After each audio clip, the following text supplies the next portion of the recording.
I'm Ben with Legendary Studios, and today, in no particular order, I'm going to be going over 10 places that you need to check out in Calgary. First up is something that everybody already knows by now, is the Calgary Stampede, and we know Calgary Stampede has been one of the biggest attractions within the city, where you could do everything from go to the midway to check out all the rides, to watch awesome rodeos and horse races, to seeing like so many different events just around that area in general. Next up, if you ever actually want to go out and see a hockey game with your buds, all you need to do is just go over to the Saddle Dome, where you can see all of the Flames games that actually go on. And you can also see so many other events. I've actually been to concerts down at the Saddle Dome, so there's so much and so many concessions, VIP areas that actually make the experience awesome. Next up, we got Steve & Tave. Now, Steve & Tave is not only good for a lot of the restaurant scene that you can actually check out when you're down in the area, but also there's still a lot of awesome style when it comes to the old buildings that they've historically kept intact from years ago, especially when Calgary was actually at an early state. So you could see all of the old historical buildings like the Hudson's Bay and so on. But not only that, is you can see the statues as well as a lot of the arts and exhibits down at Steve & Tave. Next up is the Calgary Zoo, which is really good if you want to take your family out to actually a pretty good zoo.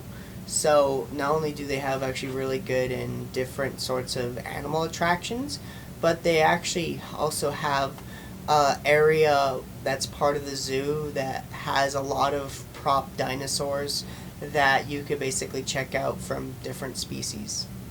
Next up, Callaway Park. It's really nice to go to, but a fairly simplistic amusement park just short of outside of Calgary. Now, it's really good because it has famous roller coaster, and really good if you want to take your kids out to an amusement park. Next up is Heritage Park, which is a really famous historical museum based on Western Canadian civilization between 1860 and 1950. Next up is the Calgary Tower, which is obviously, other than the Stampede, is the most famous thing in town. Now, what's really good is, other than their basically whole tour and display, on the top of the tower is a glass floor near the windows and gives you a little bit of a trip when you walk on and stare right it down.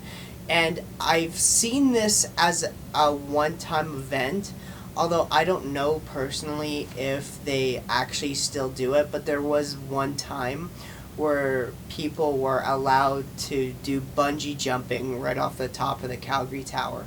Next up is the Rec Room, and yes, there are other versions of Rec Room in Calgary, especially one down Edmonton, but this one's good because it's actually in a good location like Deerfoot Mall. But more than that, it actually has so much things, from like really good food. I remember even eating like lobster poutine down there, but as well as their massive arcade and their table games. So you could basically, after exploring the whole city, you can go to the Rec Room to have a night out with your buddies. Next up is the Studio Bell National Music Center, which is one of the biggest recording studios and music centers within Calgary. And they're really good if you actually want to go out and rent out a professional music studio for the day. But more than that, you can actually check up on all of their concerts or events that actually happen in the area, as well as you can go to their Canadian Music Hall of Fame. Anyways, that was everything. So if you like more content like this, then make sure you absolutely decimate that like and subscribe button, as well as hit that notification button so that you can always get updated on any new content that comes out.